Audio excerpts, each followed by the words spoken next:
they was. That's who's gonna do the wedding invitations. It's gonna be dope. All That's right, our fine though. For last. yeah, Go ahead, go ahead, go cool. ahead. I was gonna say, I'm So, like, that's cool for the next wedding they're doing. Fine. so our last story. This is a St. Louis resident. People don't know this artist is from St. Louis. Truth Hurts. Found out she went to Hazelwood East. That's why I did not know she went to Hazelwood East. I thought she went to VAP, but I looked up. Did you think VAP too? I didn't know. I didn't know where she went. I didn't know, but you saying Bab, I wouldn't have put it past her. Yeah, but on the interview, she said, because he asked her on the interview, in this interview, now I watched the whole thing with Army Money, shout out to them.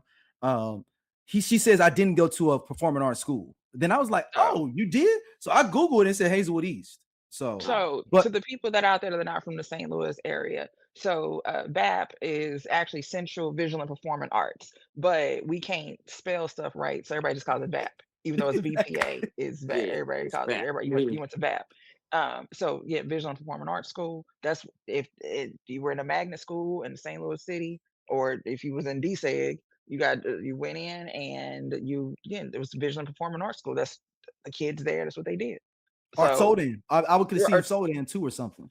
Well, I wouldn't give Sodan Vision. Sodan international. Sodan is international study. So each magnet school had their own specific emphasis. So Gateway was technology.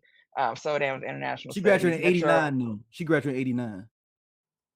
Sodan wasn't open in '89. Sodan didn't open back up. Sodan opened up as a magnet school back in opened up again as a magnet school in '93. Yeah. When year did it close originally? It closed in like the late '80s. Yeah. So it was closed like 4 or 5 years and then came back. It was closed for some years and they reopened it in '93 as a magnet school. Because I remember my brother was going to Lindbergh, DSEG, and then was like, "Oh, I ain't gotta get on the bus no more. I can just walk down the street. I'm going there." Yeah, right. So I'm cool. So that's where and he went. Yeah, because he graduated in '95. That's right. So. But this is Truth Hurts. If everybody remembers the song Addictive, that was big. She discusses how crazy it was at the time when that song came out. Where does that even come from? Returns my pages. He's got me anxious. What I'm waiting for. DJ Quik. DJ motherfucking Quik. The incredible, incomparable, amazing DJ motherfucking Quik. My brother. This whole thing was effortless with him and Dre because at the time him and Dre weren't speaking because of whatever happened with Suge and all the back story. They hadn't spoken. Oh, so that record brought them back together. Hello? Truth brought them back together. DJ, you know what? Quik gave me that record for my birthday. We were supposed to be working on something else. Quik gave me some other stuff. My birthday just passed. Yeah, no, listen. It was crazy because at the time, right, we had done all the records we could do and we were looking for a single still. Dre's like, we don't have a single. We don't have a single. We don't have a single. When I started talking to Quik, Quik was giving me other tracks. I don't know what made him call me with this one, but he had done this track with MC Lyte initially. He put it on her. She put the vocals on it. Never came out. He was like, listen, see what Dre feel about this track. He sent it to me. Dre is in the hospital at the time with his wife having his daughter. I don't want to disturb y'all, but you gotta hear this. I know it's a baby. But I got one too. Dre was like, what the fuck is this? Yeah. He's like, what is this? Had you cut your vocals yet? No. It's just a track. No, I tried to write to this shit. It was killing me. I couldn't write to it. It was driving me crazy. I had to call in Static. Rest in peace. My brother.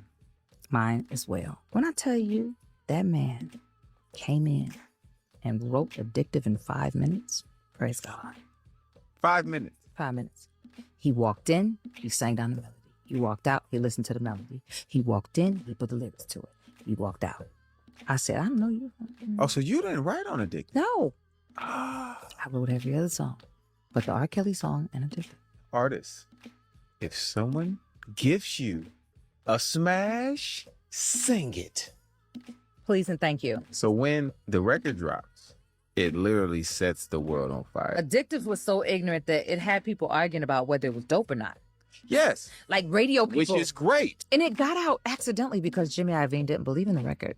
He didn't. He was like, no, we need to release the R. Kelly record. I don't even know how Addictive got out. It was leaked. I don't know who did that to this day. It wasn't me. It wasn't Dre. But man, we weren't expecting that momentum to take off the way that it did because it was so different. Mm-hmm. And I didn't have anything else on the album. That was like so in a sense, it was your thong song. True. Keeps me guessing.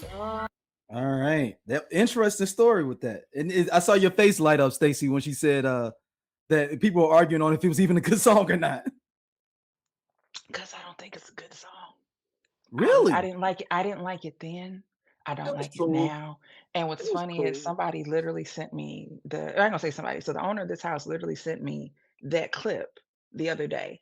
And I didn't even watch it. I just saw what it was and I wrote back and I said, I have gone on record and stated my disdain for this song.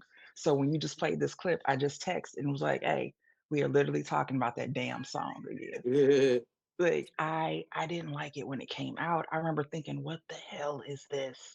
Like this can't, and sometimes there'll be an artist in their first single, I'll be like, what the fuck is this shit? Like this is trash. But they'll prove me wrong, right? The next songs to be that I never got on this train and I just kept quiet about it at that time because it was everybody loved it.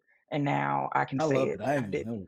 I did not Especially with the Rakim like verse it. on her at the end. Yeah, Rakim. And I remember even thinking to myself, how the fuck she get Rakim? Like I Rakim just was signed to Aftermath. and I wanted her to, because she's from St. Louis, I wanted her to Mhm. make it.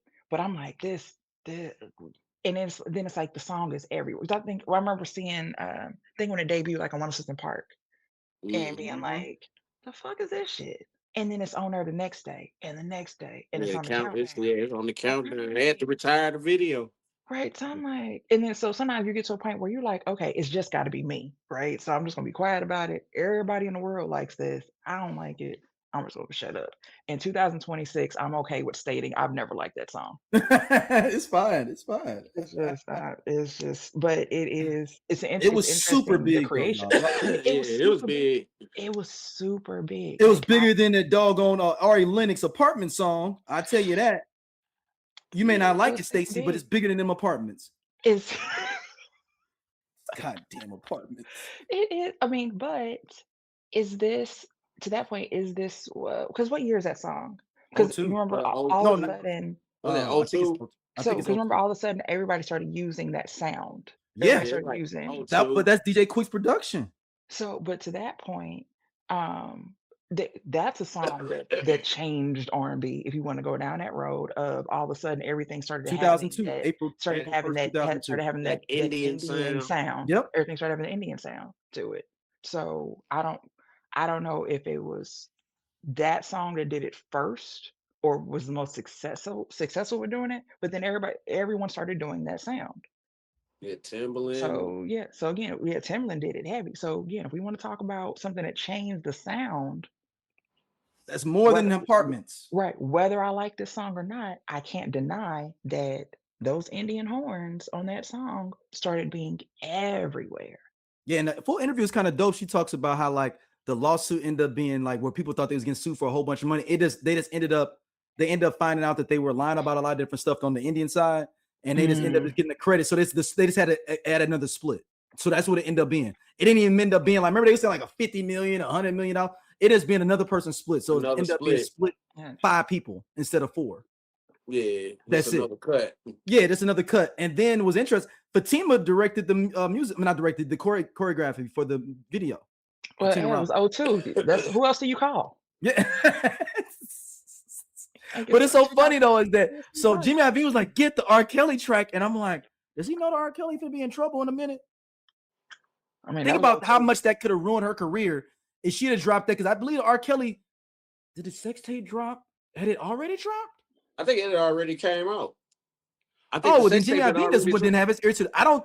Maybe it hadn't came out mainstream. Or maybe our ear was a street. I think it might have came out around this time. But to that point, even with the tape, the man still kept making. No, but he was on the low for a while. He's not even in the music video for the song that they do actually end up coming out. He's not even in the video for that. Like she even says in an interview, like he had to stay low. Like he couldn't be in my video. And remember, I think the tape came out like early 02. Because remember, the first barbershop movie, what's his face said making fun of it in the video, ain't he? Ain't he making fun of it in the movie? It says February 2002. You right, Scott? February 2002. I'm like, yeah, because Boondocks was what 04. 04, 05. I 05. think. So Yeah. so let's say 04. Because the trial was around 04, 05. So what I'm saying, so The to first that trial, point, yo. the R. Kelly, the trial with the Boondocks being on there, and then hell, even Dave Chappelle, that's 04. Yeah. 03, Piss on you. 04, yeah. So Yeah, so it would have been that could have ruined her career doing the R. Kelly song first if Jimmy Iovine would have had his way. Mm-hmm. I mean, he was just trying to get the hit. I get it, like, oh, R. Kelly's big, but he didn't know that the streets was talking about him and he's gonna get arrested. He didn't know. He went in the barbershop to know that sex tape was circulating in February.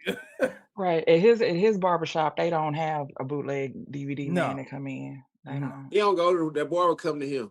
I was just gonna say that. I'm like, actually, There you go. I was just gonna say that. Actually, the barber actually come to him at this point. So there's that.